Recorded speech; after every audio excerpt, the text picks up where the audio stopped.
আজকে তোমাদেরকে বানিয়ে দেখাবো মাশরুমের রেসিপি।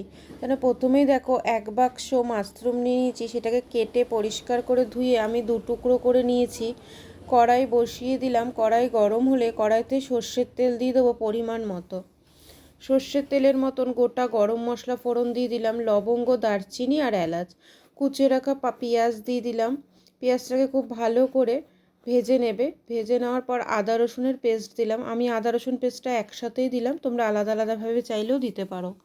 1 চামচ ভরে ভরে আদা রসুনের পেস্টটা দিয়ে ভালো করে কষিয়ে নিয়ে তার উপরে একটা গোটা টমেটো কুচি করে রাখা সেটাকেও দিয়ে দিলাম। দিয়ে খুব ভালো করে মিশিয়ে নিয়ে সমস্ত গুঁড়ো মশলাগুলো দিয়ে দেবো। অল্প চিনি, লবণ, হলুদ, কাশ্মীরি লঙ্কার গুঁড়ো, ধনে, জিরে দিয়ে সব মশলাগুলো একসাথে দেখো ভালো করে কষিয়ে নিলাম। যতক্ষণ না কড়াই থেকে তেল ছাড়ছে ততক্ষণ ভালো করে কষিয়ে নেবে।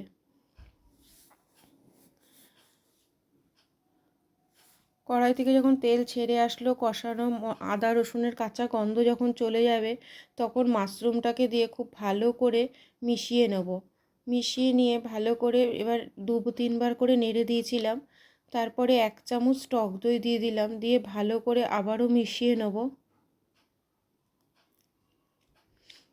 1 চামচ কসুরি মেথি দিয়ে ভালো করে মিশিয়ে নিয়ে নামিয়ে নিলেই কিন্তু রেডি আমাদের মাশরুমের রেসিপি।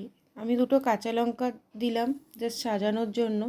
তোমাদের কেমন লাগলো এই রেসিপিটি অবশ্যই কমেন্ট করে জানিও। ভালো লাগলে একটা লাইক, কমেন্ট, শেয়ার করে দিও।